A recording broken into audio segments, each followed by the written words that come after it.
Hey guys, fun note at the beginning here. Instead of having a guest for this episode, we have decided to talk about a movie and like nothing else. Be surprised we actually do it. That's really all.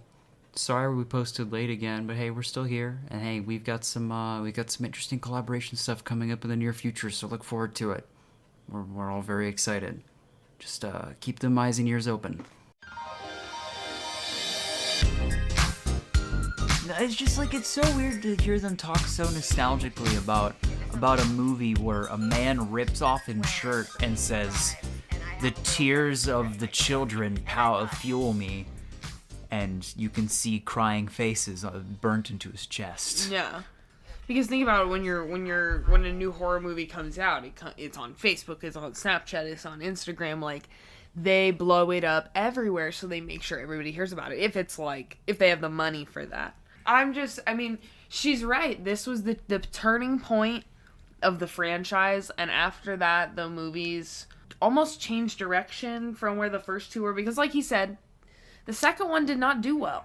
You know, it makes sense. Like they're mentioning, it was in a time that like sequels weren't really a thing that happened, and like that wasn't a thing that people did. So I mean, I guess I'm not surprised. I mean, people still hate sequels now. Like I'm sure they probably hated it when it first happened too. I think though that Nightmare on Elm Street is one of the best franchises. I think that every movie still is worth a watch. Like, I have seen every one multiple times.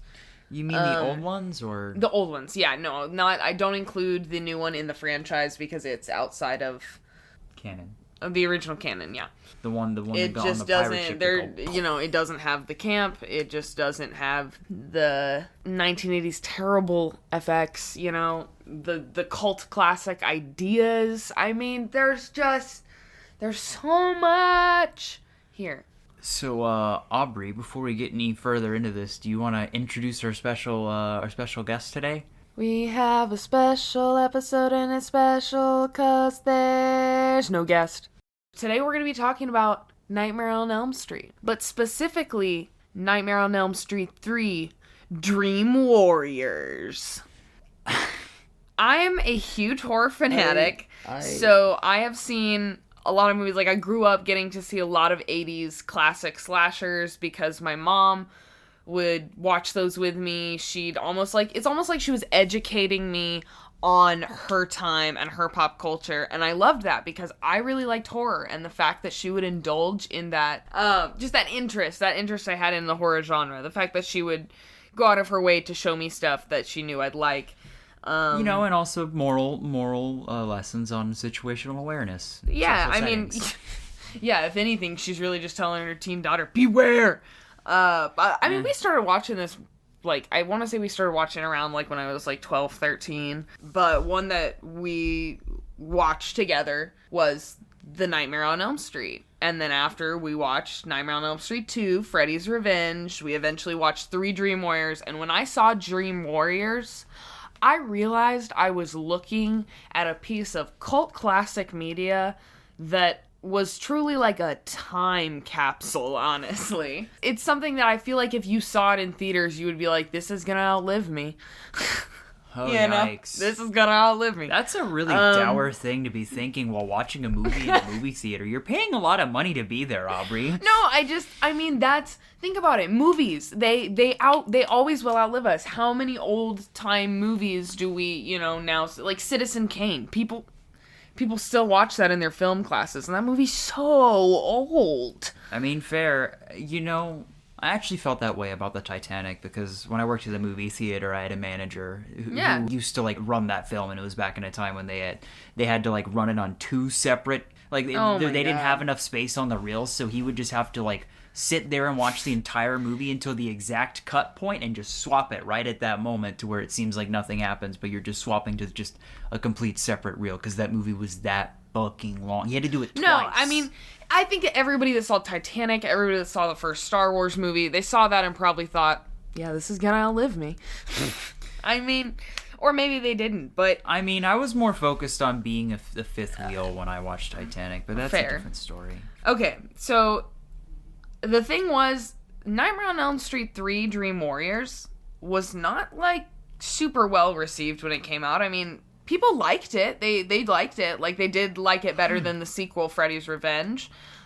Because this one brought back Nancy from the first movie. The lead was also played by Patricia Arquette from the famous family of actors and famous people, most notably David Arquette, who married Courtney Cox. You call them all famous, but I still don't recognize any of those names. But that's okay. Well, like I said, my mother would watch these movies with me, and she educated me. My mom is just like I am. We're watching a movie, and I can't not tell you who this person is, what they were in, why they're important, who they're related to, or whatever, because I just know too much movie crap. So, but also, as somebody who's an aspiring actor, like, this is the history of film. In a way, every actor that had a really big break is part of the history of film. Yeah, you have a good point. In some way or another. So I mean, it's the same with all forms of art. You sort of shape the medium itself as you continue on with it. I mean, it's art, right. So it changes. It grows. Okay. I feel like, I guess we need to really tell you why we're watching this, why we're here. I mean, I've told you why I love it. Mason has never seen any of the Nightmare on Elm Street movies. Yeah. Which wilds me out, right? I mean, that's... No. You don't have any excuse. You are how old? You are 23 years old. Listen, I never got invited to any Halloween parties that actually showed scary movies. I'm sorry, I was fucking lame. I didn't either. I watched them with my mom. Okay, so we're both lame, but for different reasons. What's your point? Hey! My mom was actually the first person to show me Saw. She recorded it for me, and I watched it one night while she was gone, and I fell in love. But that's another story. Yeah, that's something I would really prefer not get into. That'll be, if we do another one of these, that's what we're going to make him watch. I think it's good to have, like, a person that doesn't like these kind of things, and then a person that really does like these kind of things talk about it. So, I made him watch Dream Warriors. I gave him the background info on Freddy and how all this nonsense works, what's happened in the past. Which, shit, I was really gonna come in here with the whole recap, but I left my notebook at home, so now I don't have that on hand. And I you know what, actually, you want me to give it a shot? You want me to give it a shot, on just giving a quick backstory on what happens before? Let me pull up an overview so that I can make sure in case you miss anything. Yeah, go ahead. Right. Okay. So there's is Nancy in the first one or the second one? Are you sure you want to do this? Okay, yeah, there's a Nancy and there's a Johnny Depp one. No. And then there are a lot of other characters, but it doesn't matter who they are because they all die. But Johnny Depp does too, but he's also a main character. So Freddy likes boiler rooms and Nancy's house. He kills children, and Nancy's mom. This is not accurate. And Nancy's mom lived on the neighborhood that they killed a Freddy on. I don't remember if she was part of it, but she definitely knew about it, and she feels very strongly about him. No, okay. Freddy, when he was alive... I'm not done yet. Okay. Oh, my God. Freddy Boiler Rooms. Proceed to movie 2. I didn't tell you anything about movie 2, so good luck with this one. It's a stab in the dark. Nancy gets the gray hair at some point. She got a gray hair. Nancy's not in movie 2. Johnny Depp's ghost. Nope. It's a new cast of kids, but it doesn't matter because they all die. I mean, basically. Freddy gets stronger. Yeah. Okay. That's all that happens. You kind of got the first movie. The first movie was with Nancy and Johnny Depp and the two others. It's just 4 of them. Everyone dies except for Nancy. Nancy finds out that her parents, along with all the other parents that live on Elm Street and a lot of the other parents around there, burned Freddy Krueger alive. His name was Fred Krueger. They did a big burn on the bad man. He killed 20 or so kids when he was alive, and he was, in fact, arrested, but he got off on a technicality because somebody didn't do paperwork correctly, which I've seen these movies a lot, so I'm really just playing devil's advocate, Freddy's lawyer, honestly. That's fair and legal. He technically stood trial for the crime, but he got off. And then those parents burned this man alive. So was it the night that it happened? And then Nancy's parents took his glove and put it in their, the bottom of their house for some reason, because that's a good idea. So Nancy eventually loses her mom to death by fire because of Freddy, and her dad becomes a drunk. The second movie isn't really important because, like I said, people didn't really like the second one. And they all died. Freddy kind of, in a way, possesses the main character's body because he's living in Nancy's house. And he makes the guy think that he's killed his friends, basically, and then the guy realizes who Freddy is. But I'm pretty sure, if I remember correctly, everybody dies in that movie, so it doesn't really matter anyways. So hey, spoilers for the old Freddy movies. Also, now we're on to 3. Dream Warriors. So we start a year after the events of Nightmare on Elm Street 2, Freddy's Revenge, with Kristen Parker. She also says Kirsten a lot in the film, but it's spelled Kristen, so really confusing to me. We start out with Kristen, and she's making this weird papier-mâché house that is obviously Nancy's house from the first movie, and it's in the second movie too. But then this bitch, she literally drinks Diet Coke while eating a spoonful of instant coffee. And blasting metal music. And I'm like, that I didn't know. That was a lot to take in. I didn't know what the instant coffee was at first. They zoom in on it so much that it looks like a tiny container of fucking Cocoa Pebbles, just a fuck ton of up Cocoa Pebbles, Dippin' Dot sized Cocoa Pebbles. Maybe. What if they made Cocoa Pebbles, but it was actually more like Cocoa Crumbs? Well, they give you a lot of weird zoom-ins on things in the first 2 movies of when their kids are trying to stay up. Nancy takes lots of weird stay-awake pills, drinks tons of coffee. She puts a coffee pot in her room at one point. Yikes. So, they were just really getting to the punch by that. Quick. This bitch has been awake for God knows how long, because she is scared. Do you want to continue with So, the mom comes in, and she's like a real Lucille Bluth type. She's snooty, divorced, she's got money, slutty. She's definitely got a gentleman collar downstairs. Just definitely, always trying to get her daughter to go to bed, so... Diane, where's the bourbon? That's the gentleman collar, just for the record. He literally asks where the bourbon is from the distance, and I'm like, well... You aren't hiding no secrets, Diane. She was just go to bed. I'm obviously trying to get my my freak on. And then... And honestly, it was kind of sad, because, your teenage daughter is telling you she's having dreams that are bad enough that they kind of qualify as the description of PTSD. So, and you're just saying go to sleep, which is literally the opposite of what she wants to do.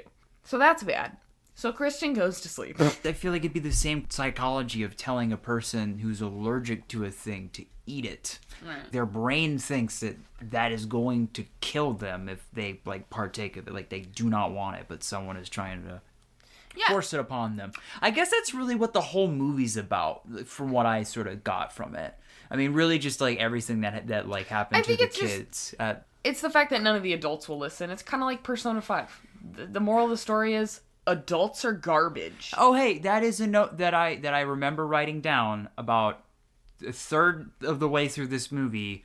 Always true horror movie fact. This would be the middle of the bingo card. All adults are bad at their jobs. Space. All adults are bad at their jobs. Except for the black nurse, who is amazing. He is perfect at his job and only cares about these kids. I need to look up his name, but he played Morpheus, and he's incredible. He's really famous. I just can't think of, because he was really a lot younger in that movie. Wow, yeah, he was a lot younger. He was hot. Okay, but we'll get to him. We're not to Morpheus yet. Kristen goes to sleep and wakes up in front of the house that she was papier-mâchéing, but it's Nancy's house. I like to call it the dreamscape whenever we enter, Dream Freddy world, just to help, tell the difference of where we're at in the story.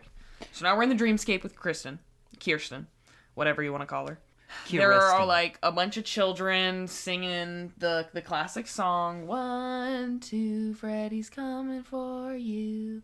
I so hate creepy it. children, like, you know? I literally don't want to listen to it. It's important. It comes up in every movie, I swear to God. Like, I get it, but like, who the fuck thinks that people want to listen to... There's also a really cute little girl in like one of those Dollywood dresses on a tricycle going around the front porch. Oh, yeah. So she eventually goes up to the little girl on the tricycle and she's like, I gotta go, and like goes into the house, and Kristen's like, oh, I'm gonna follow you because that's the best idea Honestly, in the dreamscape. But I mean, I get it. She's concerned about the welfare of this small child. I think I saw that tricycle in the movie more than I did some of the characters. Probably. Basically, she goes on this whole crazy chase where she picks up the girl because the little girl's in front of the boiler and the furnace. The little girl's in front of the furnace and the furnace lights. Freddy's house, and yes. She says, yes, I remember that in my notes. Freddy's house. Freddy's home. Yeah, she says Freddy's home. It's his house. He lives in the boiler room. I That's know, why but he Freddy's goes there home so much. is so much creepier than he lives Freddy's in the warm house. Well, he lives in the warm boiler place. room. Yes, the warm place. The warm place. Your heart. Your bed. It is both because he needs to be warm because he was burned, and that is what that is now his life. And also, they put the fang claw hands in the fire furnace. So there you go, boilers. She picks up the little girl and starts running from Freddy. And eventually comes into this room with a bunch of hanged bodies, and she's running around with this obviously fake dummy of a 4-year-old girl. It's so the legs are just a bopping, man. Love the mop. And even through all of the things that are happening, the little girl is not reacting, so obviously she's not real. And then she's still talking to her while being carried. It's great. Maybe it makes her feel better. And then they get into the room with the hanged bodies, and then she goes, ah! And then she looks down at the little girl and she's like, are you alright? And she's a fucking mummified skeleton, and then she goes, ah! And drops her. It's a real weird, like I said, 80s special effects are great. Yeah, that's honestly what I lived for throughout this film. Right. No, it's I like it because you can see, it's almost like sometimes you see the mistakes, and that's nice. Yeah. It's comforting. And later, I mean, I think my favorite part of this movie was a certain scary creature that they created with special effects that I won't mention until later, but we gotta keep going. We're still in the first dream. Is the strongest creature that has ever existed on this planet. I would agree. Kristen wakes up, and she's in the exact same situation she was in. She goes to the bathroom, splash her face with water or whatever, and she sees Freddy in the mirror. Ah! Then Freddy takes her hand with the faucet and turns it over, and the other faucet becomes his razor hand, and he slits her wrist. Then her mom comes in and sees her, what looks like her trying to commit suicide, and then Kristen immediately wakes up, looks at her wrist, and goes on the floor. Yeah, she just does. It's the classic 80s feint. You just I love a good feint. It's literally they stand up straight and then just lean into their back and fall. It's the same movement every time, and I love it. It's so dramatic. That's how I want to live my life. 80s fainting into the arms of strangers. So Kristen's mom, being the terrible parent that she is, I can't decide if this was the right thing to do, but Kristen's mom later obviously reveals that she had selfish intentions with sending her daughter to the mental hospital. It was to get her fuck on again, right? Basically, she was like, I don't know what's going on with my teenage daughter. That's why I'm paying you to figure it out. And I'm like, wow, you're shitty. Yeah, that is actually... I don't even know how to touch that. Oh, God, just why don't you talk to your daughter? But anyway, she sends Kristen to the mental hospital because that's what you do in the 80s when your daughter looks like she has tried to commit suicide, I think? ? I don't... So, upon the mental hospital, we meet our other cast of main characters. There is a young male therapist who is working with Kirsten along with many other... He seemed like he's a little bit younger. I would say he's late 20s. Really? He seemed like he was in his 40s to me. No, he was kind of hitting on Nancy, but... No, he was, which is it weirded me out. I'm going to say late 20s. He was older. I'm going to say late 20s. So she goes to Weston Hills Asylum, which is where she ends up meeting these other survivors. Yeah, and The other survivors are Roland Kincaid, Philip Anderson, Jennifer Caulfield, Will Stanton, Taryn White, and Joey Crusoe. Nancy Thompson is also there as a graduate student researching dreams and is assigned for research purposes. Neil Gordon is the main psychiatrist assigned to these children. He doesn't really trust Nancy at first, but he then eventually comes to realize, obviously, Nancy knows a lot about this because she opens up about knowing who Fred Krueger is. Because all of these kids, teens, have been experiencing the same group psychosis of Freddy, essentially. They've all been having the dreams, they've seen other people get killed by this stuff. So they know what they have to lose. So, we really get into the action right away. Yeah. Because this is all set up. The title really reveals itself. Well, it's weird because, it has, a first meeting when you get in there. Whenever you get in there and meet all the kids, it's like, oh, it's okay. It's immediately, it's about this group of kids that are all suffering from these debilitating problems because of their inability to sleep. And then later on, whenever they get into the dreams and they literally have superpowers. Okay, but we're not there yet. But why do we have to do it all in chronological order? Because it's important. We're about to get to one of your favorite parts. So, Nancy is given the weird diorama of her own home that Kirsten made by Kirsten's mom, and Nancy ends up taking it home with her. Hi guys, it's John from the episode of the podcast with the first lewd reviews and where we talked about the duckbill thing that goes into your vagina. I'm here to tell you, Mason and Aubrey, unfortunately, forgot a part of the movie where Nancy decides, hey, I'm going to put this paper mache and popsicle stick version of the Elm Street house into my room. Great idea. Nice decor, if you will. And in the dream, the giant fucking weird, what'd you say, the dude from Dark Souls? Frampt, the keeper of, I don't remember his name. I have all the achievements in most of those video games, but you know what? I don't know what Frampt's title is, but who fucking cares? He's just a big old fucking, ancient snake who's an asshole and sleeps half the time and tells you to go do a thing that you probably shouldn't even do. He's manipulative. And you know what? So is the snake in this movie, too. Yeah, so Freddy takes the shape of goo-covered Frampt? Frampt? With a P-H? Frampt. Yeah, there's there's a T at the end. Oh, okay, it's I thought weird. it was an F at the end. So Frampt. He takes the goo-covered snake form of Frampt with a really large, disgusting head and attacks Kirsten during her dream. And, definitely tries to eat her. Vor... 100% vor. Oh yeah, he had teeth, but he wasn't using them. No, he was just weird. It was not it. I'm my favorite scene. It's just also the texture they use. It was just so he looked so it looked like if you touched him and pulled your hand away, the goo would come with it like cheese. What, cheese? Like Ninja Turtle pizza cheese. Ninja Turtle pizza cheese, but green goo. But it's from a swamp. Green lemon lime jello cum. Yeah, lemon lime jello cum. Hey, were those other people talking about cum jello? I think so. That's unrelated. Anyway. This is where we learn that Kirsten can pull people into her dreams, which was that Kirsten pulling her into the dream, or was that Nancy falling into the dream? No, that was her pulling her into the dream. So Nancy fell into the dream because she was pulled. Okay, I actually did not quite get that.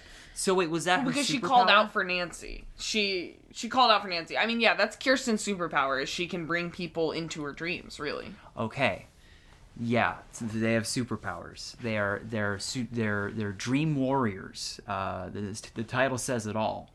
And yeah, apparently this is the first time that it's just a thing all of a sudden. In the Freddy's franchise, that apparently these kids have these powers. It's kind of like in JoJo's where the stands come out. It's like that. Yeah, basically Kirsten says she's been able to do this since she was a kid, but after her parents got divorced, she couldn't bring her dad in anymore, so she didn't try, I guess. So Nancy's like, well, why don't you try, ? And she's like, okay. So Nancy gets to meet all the other kids at group, and, the other kids are all having their own... They're mad. They want to riot. They want to rage against the machine. I mean, it makes sense because the lady that's running the freaking show, she's doing the same thing that gal's mom, Kirsten's mom, was doing to her in the first place, where she was like trying to force them to sleep or trying to trying to solve their problems by making them do the obvious thing that someone in their normal mind would do, and that would just fix the problem. But no, she's just, there's no thought process. Yeah. Which is weird because it's like a research lab, isn't it? Like, what is this place? Well, it's a mental hospital and like psychiatric hospital, and this floor specifically just deals with these kids with the dream problem, because it's clear they're all suffering from the same exact delusion, quote unquote. Is it weird then that I got the vibe that he kind of like treated the kids just like a little bit like a thesis? No, but they are, because they are something no one else has had the opportunity to study and, do research with. It's wild to and think Nancy about. is their specific purpose of researching them, since she studies sleep disorders. And I guess it was in the 80s too. Right, yeah, they didn't, we didn't know as much. Yeah, well, it's just, it wasn't... And also it's a horror movie. It also just, we think so much more about, like, the mental toll on the human brain, especially with, like, psychological experiments and stuff like that. That's just not really, it's just, you don't hear it talked about as much anymore. So does someone die, like, immediately after that? I don't remember how long it took. Puppet Man. Oh, yeah, Philip. Well, I'm just trying to remember what the hell else happens before that. Not anything really, because this is where Nancy goes into Kirsten's dream, and Freddy's like, haha, hello again, Nancy. Good to see you. Yeah, so Nancy's pretty shook about that. Then he says the B Nancy, word. Well then, between then, Nancy tries to get, like, the doctor to prescribe Hypnosil, which is what we later find out she's been taking, which is a dream suppressant. But he's not going to do it because he doesn't trust her yet. And then that night, Freddy controls Philip as a puppet, which is probably, I like to say it's the most memorable one, and our friend John, also guest of the pod. Yeah, deep lore. He watched with us because he's quite a fan of this movie as well, and he was saying that was the one that really definitely stuck with him the most. Philip makes puppets, and he has quite a few marionettes in his room. Freddy takes, like, the shape of one, and then basically plays puppet master with Philip. It is awful. He basically makes strings out of his muscles. Yeah. Yeah, like almost the muscles in his it just arms looks and like legs. really long, gooey red string. But yeah, like insides. but it's unsettling. Even though it's fake, it's still gross to look at. Well, it's because it's just the thought. Like, it's just so right, hard. You can so feel hard what to it not would feel like almost. Put that thought out there. You start to feel tension in your wrists. Well, see, because he's walking around with his arms out like Spider-Man. Which that actually brings me to why I really respect how they went about this, and why I think that it is so memorable is because of the fact that earlier on, just random mention his problem that he has a lot whenever he dreams. Whenever they do get him to sleep, he sleepwalks a lot, and he has a nickname around the place for it. But whenever Freddy has picked him up and is walking him to his demise in front of everybody, it looks like he's sleepwalking like normal. I don't know if this is Freddy always doing this to him, or if it's just in this moment to taunt him. I think it's more of a taunt thing, considering how he usually goes about it in this movie. But it's just, it stands out because he dies because everyone just thinks, everyone just has this assumption about him. Like, they could have stopped it at any minute, at any moment. But, he dies. Yeah, Freddy makes it look as if he is committed suicide by jumping off the top of this tower. He tosses him off and cuts the wire, like an asshole. He cuts the cord, literally. The next day, because Philip is dead, Dr. Cuntface, which is what we'll call Dr. Sims, the awful old lady doctor who doesn't understand anything. Oh, that wasn't her name? No, it's Dr. Sims.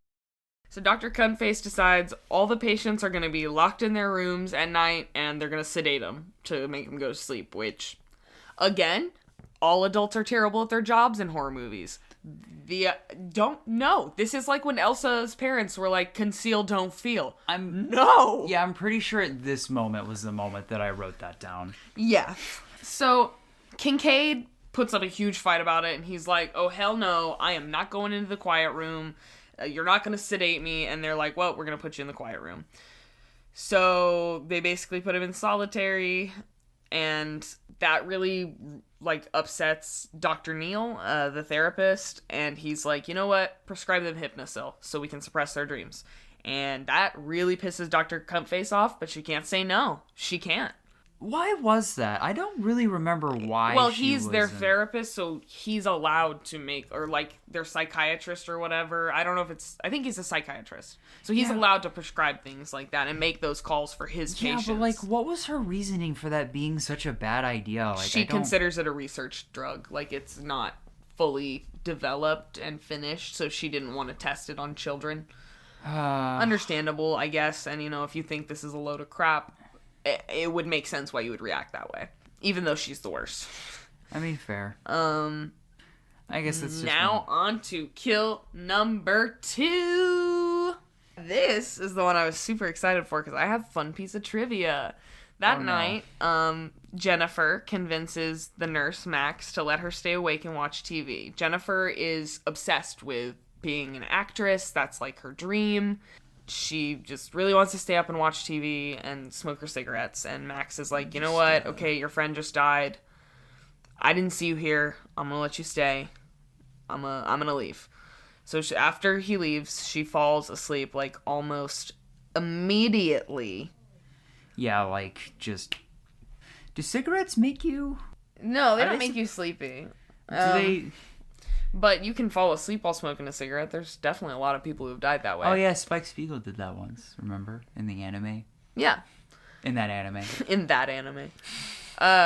So Freddy immediately takes this time to take advantage of her, and he pulls Jennifer up with his arms that have come out of the TV. His head's on top with the antenna, and he says, "This is your big break in TV. Welcome to prime time, bitch." And that is the only line that Robert Englund, that played Freddy Krueger, ever ad-libbed. Really? Welcome to prime time, bitch. Yeah, and then he says this crazy one-liner and then proceeds to shove her head into his tum-tum. Which is the TV, so she went dead real quick. Yeah, really just...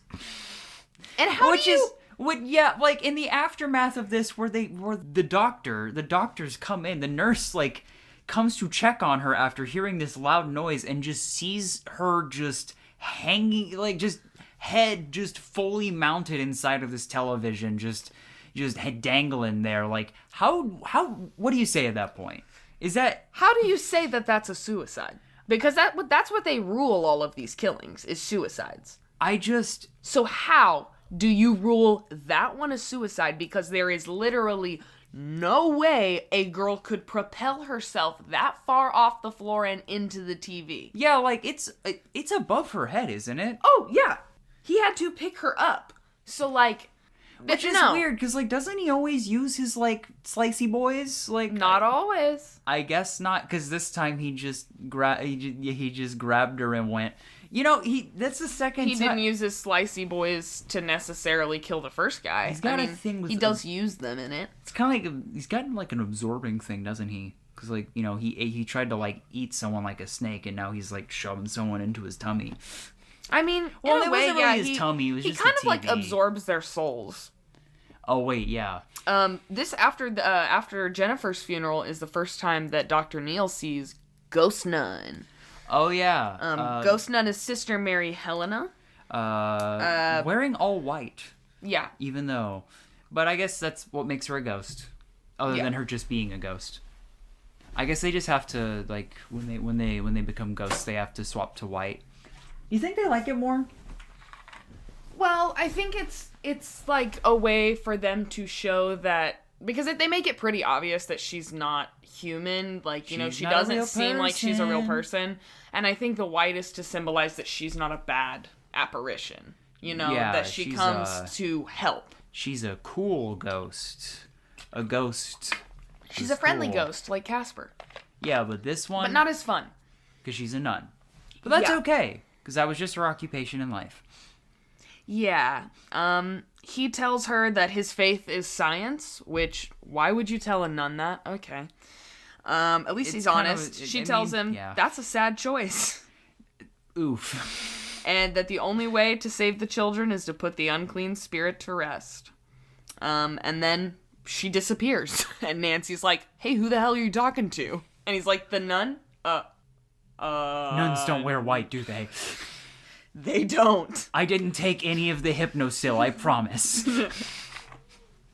Does it give you hallucinations if you're awake? Is that why it's called hypnosil? No. It's supposed to, like, suppress all dreams, so I would think you wouldn't hallucinate at all. Why is it hypnosil, though? That makes me... I think it's just to have a catchy name. Makes me feel like the writers didn't know how to do medical terms. Do they ever? I mean, I think they try nowadays. Yeah, because they know they can't really. But I mean, you're right. Back in the day, it was much more about like creating a catchy thing, so people would remember. Because people, didn't sit on the internet and nitpick about like. It's not like we all, Whereas like now you can mention something like Adderall or Xanax in a movie, and people all know what it is, what it does, what it's for. I mean, how people get it, how they get addicted to it, whatever. You know. To be fair, Nancy and the Dream Crew, might they had superpowers, they did not have small cellular devices that let them just look up any pharmaceutical drug they ever could on their phone. Yeah, or like, what do I do if I see this man in my dreams? Or, what would be the proper term for, say, a drug that suppresses dreams? Yeah, that too. Because I'm sure that's... I don't know that that's a real thing. Hello, phone. Look that up. So at this point, Dr. Neil's really confused because he's seen a ghost nun, 2 kids have died, Nancy's kind of been being weird. And so Nancy finally tells him all about Freddy and how she knows about it. So Neil and Nancy decide to do group hypnosis with all of the leftover kids, which is Kincaid, Taryn, Will, Joey, and Kirsten. They all simultaneously enter the dream world, which is really weird because it's like they didn't even fall asleep. They're just suddenly there. And then they realize they're in the dream world. Joey, at that point, sneaks off. And this is where we get to kill number 3. Combo. Feeling tongue-tied, Joey. Stop that. Joey runs off with this sexy little minx of a nurse that he's kind of had a crush on for a long time, and she's doing little giggles and waves and come here's. So he does. 80s flirting. Yeah. And she takes him in this room and is essentially like, I kind of want to sleep with you. And, Joey's mute. That's important to mention. So he literally can't respond, but he is smiling and shaking his head eagerly.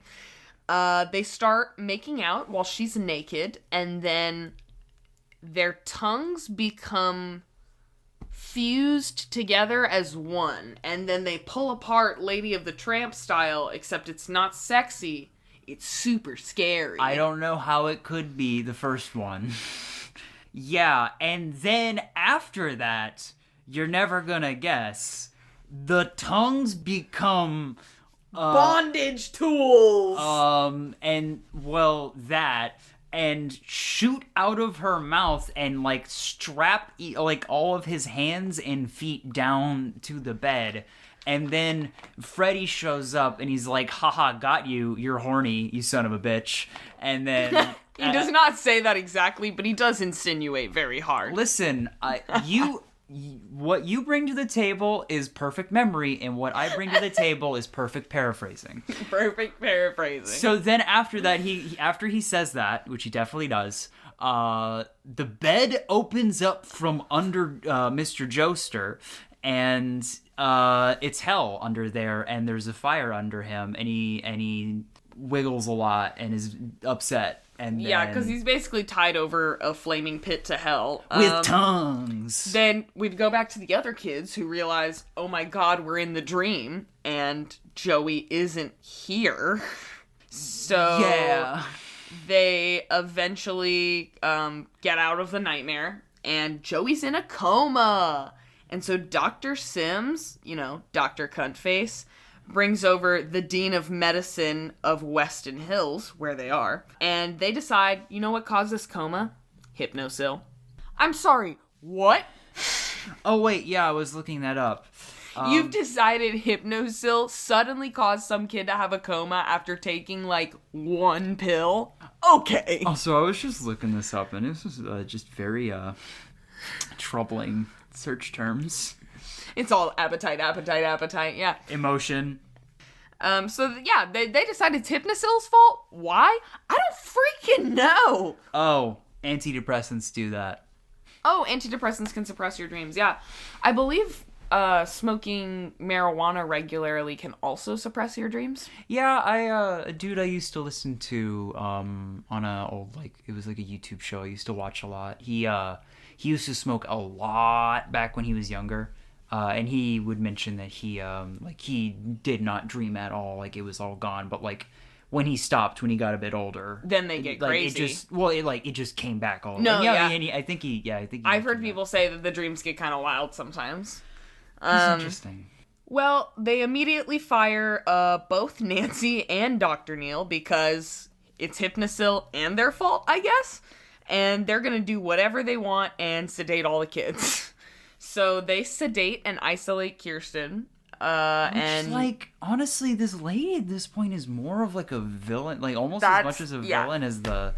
what were they trying to do? Who gave this lady a job? Why is her idea... Well, what is... to be fair, 2 kids have died, and a third one is in a coma and looks like he will die. Yes, but the thing that keeps happening is they keep going, owie dream, I hate this dream, it nightmare. And then she go, well, no, you're upset because you're staying awake. It hurt you because you awake. It bad for brain. And then they do dream, and then they go, owie dream, and then they die. And then it's not her fault. It's not the sleeping's fault. It's just because they weren't doing it right. So then she tries to forcefully make them do it right. Yeah. I don't who gave this woman a lab coat? All right. I don't know. But as Dr. Neal is leaving, he sees the ghost nurse again. So he immediately follows her. The ghost nurse has a lot of things to say, and I just want to put this out there. Trigger warning, this story does involve rape, so you might just want to skip the next 30 seconds or so. A nun was locked in this abandoned wing of the hospital that used to be an asylum. She was locked there while it was still running and raped hundreds of times by the inmates. She was eventually rescued while she was barely alive and found to be with child. She then gave birth to Freddy, whom the sister/ghost nun refers to as, and I quote, the bastard son of 100 maniacs, end quote. She tells Dr. Neal that to put Freddy to rest, you must put his bones on holy ground. So Neal and Nancy go try to find Nancy's father, which I don't know why she thought she was going to get answers out of her father, who's a drunk now because of what Freddy did to her mom. Can you blame him? Right? So Nancy eventually is like, okay, I gotta go save Kirsten because she's about to fall asleep probably because they, sedated her hours ago. So they go see Nancy's dad. Nancy's like, we're not going to get anything out of this drunk son of a gun. So she leaves to go see Kirsten. And Dr. Neal's there with Nancy's dad, and he says, you know what? I'm going to use physical violence to get the answers. And it actually works. Because it's the 80s. Because it's the 80s. So he makes Nancy's dad take him to where Freddy Krueger is. And he's like, you know, if you want Nancy to die, then don't help me. And Nancy's dad's like, you know what? Okay, I'll help you. So Nancy gets to the hospital, and she gets there, and she meets up with Nurse Max, and he's like, you can't come in here. I can't let you come in here. You know I have orders, and even if I didn't, like, 3 kids are almost dead, so... You know, we can't really be pals. Just trying to do his job. Yeah, he's really actually just trying to do his job. And Nancy's like, come on, let me say goodbye to him. And because Nurse Max is a good guy and good at his job and knows that Nancy is good for the kids, he lets her go say bye to the others. So Nancy immediately takes advantage of this situation and holds a mini group hypnosis session so that they can go into the dream with Kirsten. Max was Lawrence Fishburne, by the way. I forgot to... Oh, yes. Max was Lawrence Fishburne, famous for being Morpheus in the Matrix movies, as well as what else was he in? Because I'm sure he was in so many other things. Yeah, no, he was like a dude that, like... had pigeons in John Wick. He was like he was the homeless pigeon guy in John Wick, right? The Matrix. Wait, we'll get there. He was in Aquila and the Bee. That was a good movie. He was in TMNT as the narrator in 2007. Weird. He was in Fantastic Four: Rise of the Silver Surfer. Let's not talk about it. He was in Predators, Contagion, Ride Along, Man of Steel, not talking about it. Batman v Superman: Dawn of Justice, John Wick Chapter 2. Yeah, okay. Ant-Man and the Wasp. So wait, John Wick Chapter 3. Okay, I haven't seen the third one. Wow. Yeah, dude, he's in a lot. He is in a lot. And then that's just movies. That's not even television. He's a phenomenal actor. In he's 1982, really he was on MASH. You know where I know Lawrence Fishburne from? Where? From 1986 to 1987, he played Cowboy Curtis on Pee-wee's Playhouse. And when I tell you, Cowboy Curtis is one damn good-looking cowboy. Ooh! I love that. Cowboy Curtis, he was such a sweetheart. I grew up with him. Did you not know that? No, I kept thinking, where have I seen him? Where have I seen him? That smile. Cowboy Curtis. I love the color palette. No, right? Oh, you would love Pee-wee's Playhouse. We gotta watch that. It's a show for children, but it's still so weird when you watch it now because you're like, what is going on? I could probably stomach... I mean, I've seen a little bit of it offhand here and there, but no, I haven't really watched much of it at all. Kirsten immediately is met with all of her friends with the group hypnosis situation, and they're all in the panic room with her, or the isolation room, the whatever. Timeout room, basically, for the mental hospital. And immediately Freddy's like, nope! And he separates all of them. So then we get a couple kills in a row. That brings us to kill number 4, which I guess I mistakenly labeled Joey kill number 3. He isn't technically dead, just for the record. It's just a good Freddy attack. He did put him in a coma, so that's almost killing him. It's pretty close. So kill number 4. Immediately, we get to see Taryn. And Taryn is our ex-junkie who, in her dreams, is, and I quote, beautiful and bad. And then when she says bad... she has switchblades. That she just, flips out of both pockets and brandishes at the rest of the party. She's the rogue. And you can tell because of the giant dorsal fin mohawk that she also has. Dude, it's so badass. I don't know. She looks like your ultimate 80s punk rock goth. Literally, all of them have their same outfits and everything on, right? But then she's just in a leather jacket and has a mohawk and switchblades for some reason. Because, maybe that's what makes her feel better. Her superpower is fashion. But you know what? It's the one I would have wanted too. Well, she's also badass with the switchblades. I mean, she knew what she was doing, so. Freddy puts her in a back alleyway like your typical gross junkie den situation, and immediately they start fighting. She switchblades him a couple times, and he holds up his hands, which have turned into needles, and he says, Taryn, let's get high. See, any of the stuff that happens around this one doesn't mean anything compared to just that moment when her old, stab wounds start mouthing at her. Yes, Taryn's old syringe wounds from her time dealing with heroin, immediately her sores open up and start sucking towards Freddy, wanting the heroin. Hey, what's that? You know, like, what's that thing called? Trypophobia. Trypophobia, yeah. Trypophobia. I think that's why this is one of my favorites. I don't have that I don't have that. I do. But it messed me up. It's weird. You shouldn't have... I do have trypophobia, and that's why I like this one, is because it kind of creeps me out. The little sore is just sucking, wanting that needle. And he immediately stabs Taryn in the arms, which... honestly, for me, it's heartbreaking, which is why I like this one, because Taryn is clean and sober and has been for a while, and you can see in her eyes that she really doesn't want Freddy to inject her. And guess what? Killing her would ultimately be better than shooting her up, and he does kill her. And you know what? That was the most badass part about her. Her sobriety. Yeah! Her sobriety. There you go. See, the 80s, sending positive anti-drug messages into the world. I mean, did it? No, you're right. You know what? You're right.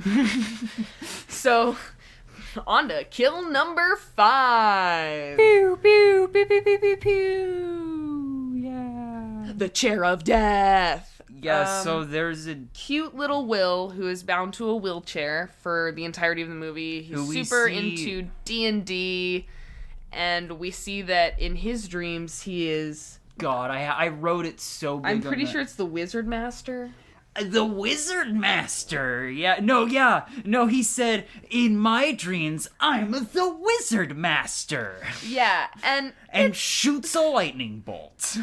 So it's so good. He's immediately met with Freddy, and Freddy has met him with something even more horrific than the heroin needles we just saw. It's a literal torture chair. Made to look like the wheelchair that he is bound to in the real world. His mixed other with suit, like these medieval elements to it, and so it really hits on his interests. Yeah, and it just chases him down a room like Indiana Jones running from a boulder, which in the dreams he can walk to. Not only is he a wizard, he is also abled. But I mean, all the kids. And so Freddy, Freddy likes to pick on people, apparently. Especially for their weaknesses and the things they don't like about themselves, like Taryn and her heroin. Yikes. Will and his chair. And Will suddenly remembers that he is the Wizard King. So he turns around and zaps the chair with this lime green sci-fi bolt. Will's line here is chef's kiss, and Mason will read it for you now. Just, In the name of Aldrich, Prince of Elves. In the future, I learned how to do a reverb sound effect so that I could do that. You're welcome. Anyway, moving on. He uses his magic to zap Freddy, but is unaffected, and Freddy stabs him to death.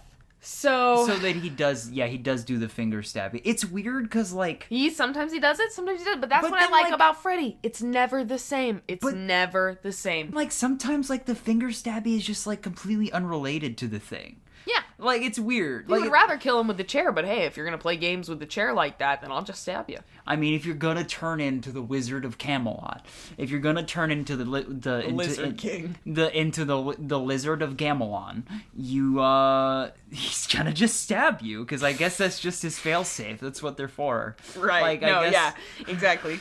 It's like, oh shit, another magic fucker, another nerd. Shit, I gotta bring the knives out. I'd like to think that nerds are the scariest people to fight in their dreams. No reason. At this point, we meet up with Kincaid, Nancy, Kirsten, and Joey, and they're rescuing Joey from that flaming pit. They attack Freddy, but then they realize that he's a lot stronger than he was, like, when Nancy fought him. Because Dream Him is strong. He rips open his sweater, like, really dramatically to reveal faces of souls just screaming out of his burned skin like cheese on pizza, man. Oh, yeah, the thing that I had mentioned at the beginning, Freddy gets stabbed by Nancy, and it... the souls give him strength, essentially. He says it himself. The souls of the crying children give him strength, and then he shows that they're crying out of his tummy. So he's about to kill Kincaid, and then he immediately disappears. and we get back to Neil and Nancy's dad, and they're about to bury Freddy's bones. And then Freddy's bones come alive. In which I had the aforementioned strongest person, the strongest creature that has ever lived in the history of this planet, the CG Bone Man. The CG Bone Man. It is the scariest 80s CGI I think I have ever seen in my entire life. And it's also a skeleton, so it had to be my favorite part of the movie. So, editing Mason here, I have a correction that was donated by my good friend Klaus. Apparently we're dumbasses. We said CG a lot when talking about the skeleton here, but it was actually stop motion, which was way creepier, if you ask me. Anyway, bone fight. It was so great because the skeleton has a full-out fight with Neil. Yeah, because not only is it a fucking goofy-ass, 80s-ass skeleton, it also beats the shit out of both the doctor and Nancy's drunk-ass dad. No, yeah, it takes Nancy's dad and it kills him. Puts him straight up on a piece of metal. Because for some reason skewering him and killing him. Which we forgot to mention, they're in kill number 6? Kill number 6? Monster kill. It's in a car dump? And it's in the real world. The interesting thing is that kill takes place in the real world, not in the dreamscape. Which I don't remember why they were there. Oh, so yeah, the reason they're in the junkyard is because when Nancy's dad takes Neil to find the bones, they buried them in a trunk of a car in a junkyard, like way deep in the junkyard, so nobody would ever find it. Because these parents did not want to get, charged with murder, even though they did murder him. But, are the bones their money? The bones are their money. Did he try to pull... You know what? I didn't see him try to pull his hair up. So, Freddy keeps fighting Neil, and then kind of is like, you know what, whatever, he's beat up enough, it'll be fine. No, he just, throws him in the ground. He throws him in the ground and, half buries him. But it literally says right here, does not bother to finish him off. Really? And re-enters the dream world. Okay, so the synopsis apparently just decides that the doctor wasn't good enough to be killed. Well, Freddy was like, nah, he'll probably just lay there and die out like an idiot. Yikes. So back in the dream world, Freddy creates a room full of mirrors and starts sucking all the other remaining dream warriors in. But Joey suddenly discovers he has a voice! Oh yeah, Joey's there again, and they saved him from tongue, and he uses his tongue and screams word, and it breaks mirror. This is the only time in the movie Joey speaks, and he gets 5 lines in here, and none of them are important other than the scream, and that really sucks since he's mute. Kind of know what you're getting into with the role whenever it's a mute character. I know, but it just felt like kind of BS that he didn't have more lines after that. So he shatters all the mirrors, and all the dream warriors are, back in the room and not being sucked into the mirrors. And Nancy's like, I think this is the end. I think this is it. And then suddenly, Nancy's dad comes down in a bunch of gold fairy glitter godmother dust. Which, yes, this was the only other very important note that was on my notebook, which was that all of a sudden, at the end of all this bullshit, this crazy shit, Nancy's dad Obi-Wan's down from the sky to thank her for helping kill Freddy Bones. And he hugs her, and then Nancy realizes it's Freddy, and he stomach stabs her. Yeah, and then he does the tummy stab again. Yeah, that really is just his go-to if he's in a corner. It's the easiest thing to do because you can hug him and then get him, Yeah, lure him into a false sense of security and then pounce. Really unfair. That one felt unfair. And then Nancy just dies, and then I guess the rest of them just get out, and then Freddy's gone. Well, so here's what happens. So Nancy's kind of dying on the floor, and Kirsten's still trying to fight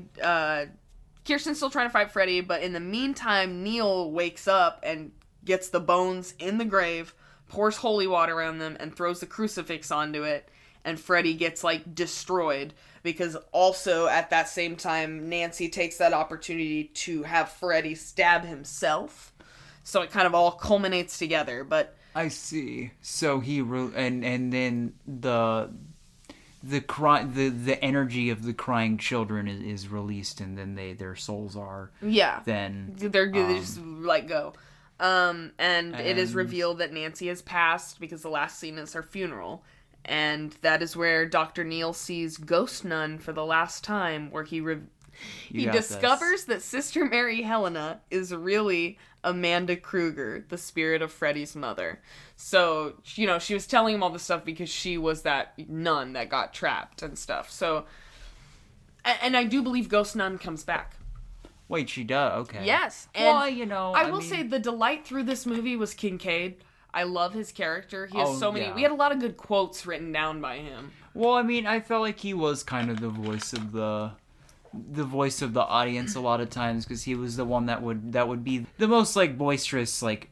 He was really the only one of the kids that actually tried to... Put up a fight against, like, nurses, I guess, that were forcing all this on them. He's a black man in an 80s horror film that doesn't get killed. Right? Which is, like, impressive. I will say, also, you'll be happy to know the next movie starts out with Kirsten calling Kincaid into her dream. Really? Like, they're still really good friends. Hey, And I believe they're still friends with Joey, too. And I want to say Joey talks more in the later movies. I respect that continuity, especially since, like, it's literally, like... the only wholesome part of, I want to say, probably the entire horror franchise, and that's not a thing you get very often, from my understanding. Oh, so I had said before that this movie wasn't super popular, but it was mixed to positive reviews. It has an average score of 72 on Rotten Tomatoes based on 32 professional reviews, and it is considered unanimously to be the best Nightmare film after the original. Oh, yeah. But there are some critics that didn't like it because they thought it was, like, too comical, but, like, the director himself said that was him trying to keep audiences entertained and not just, like, it being dark, scary stuff over and over and over. I mean, I think, the Evil Dead series sort of did the same thing, because, in the end, it's campy, and the part of what, like, people like about those series is, like, the campiness of it. And, you can't just be campy on purpose without almost just becoming a satire of yourself. So, why not just be a parody? Why not make it more comedic? Because, you can have... Another fun fact. In Queensland, Australia, Dream Warriors was banned by the then Belke Peterson government due to its drug references. The scene where Freddy injects the syringes into Taryn. No, in 1990, it was for the needle wounds. In 1990, a couple years after, the newly elected Goss government abolished the Queensland Film Board of Review, and consequently, Dream Warriors became available to Queenslanders through normal market channels rather than just sympathetic video rental stores. Yikes. Dream Warriors also has a theme song for its movie by the heavy metal band Dokken. Oh my god. The actual, like, official music video for it includes Patricia Arquette and Robert Englund as Freddy and Kirsten, which it's a really good, like, 80s rock song. It just cracks me up that, like, this band wrote the song. And, like, this, like, it breaks my brain. This band wrote the song. And it was written and performed by them, and the success of the single led to the following sequels, including the heavy metal song and its soundtrack. Wait, like... It inspired the whole album? Is that what you're saying? No. The theme song of the movie was written and performed by Dokken, and because the single was successful when they released it for that movie, they continued to put it in the other movies. Oh, okay, gotcha. Which is what's wild, what breaks my brain, is that they made this song for the movie. And then they made a music video for the song, and they put the real actress, real set, real outfit, real Freddy, real fucking outfit, real everything in the music video. It's just so wild. Like, who fun? Like, was that the band's thing or was it the movie thing? Or I guess it was both. Like, that's so wild. That shit. Like, what they did in the 80s, that's like the Travis Scott burger. It's literally just that. It's that, Aubrey. Like, that's what we do nowadays. We make a burger.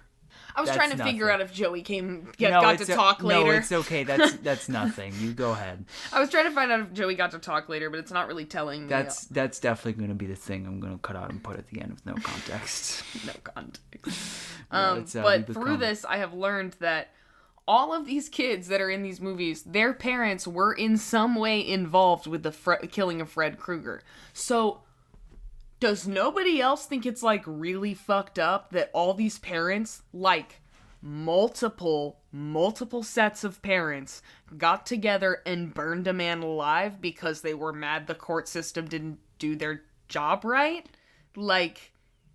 Yes, that also makes them murderers. Like, it doesn't matter if you were murdering for a just cause or whatever you want to call it. You're still murderers. So, like, I mean, the mob... This is him getting his revenge, and I can't argue with that. I mean, the mob mentality probably helps. No, yeah, it for sure was a mob thing. At the same time, yeah, I don't know. It's ridiculous to think of. Oh... Remember how I told you somebody gets trapped inside their waterbed? Yeah. It's Joey in the next movie. Wait, did you... He gets her with the girl. Literally, Freddy gets Joey with the hot girl thing again. Oh my... Because the hot girl in his, like, Sports Illustrated poster on his wall is in his waterbed. And she's like, come in. Oh, okay, I have seen that scene. I think It's a famous one. It's a good one. Can't believe they got, like, right? It's kind of his fault that time. At that point, you gotta think. Because, like, it's obvious that girl's fake. Like, at least if the nurse is someone who, like, was at the place that he was at. Like, the Sports Illustrated girl was on a magazine.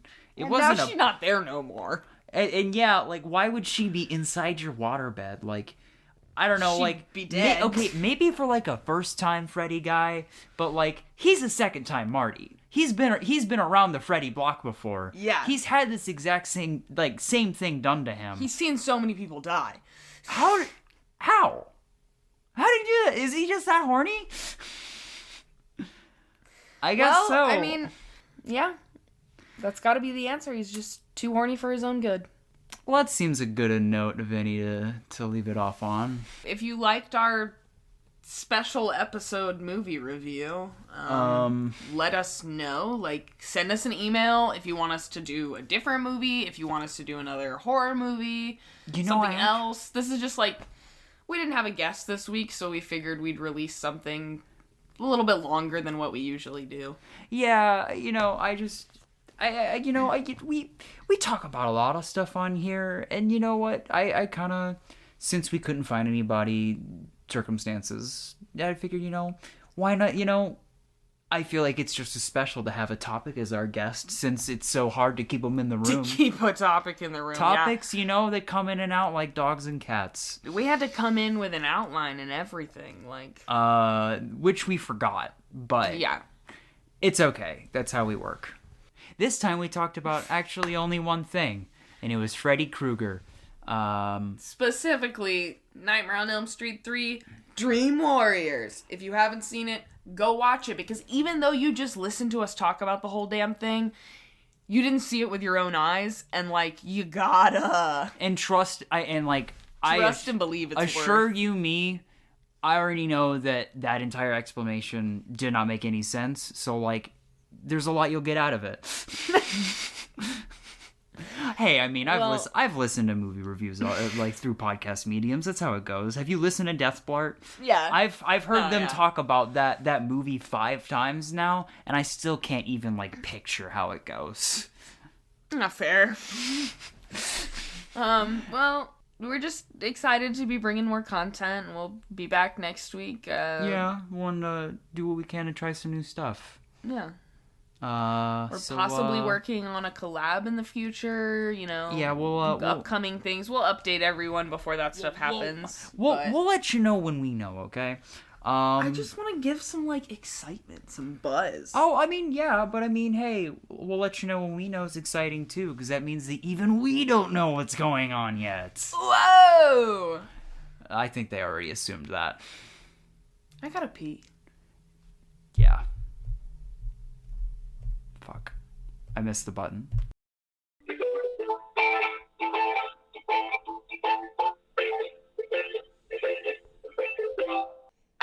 Okay. Okay, I'll go. She's being stalked by Freddy Krueger, as per the usual. Bitch.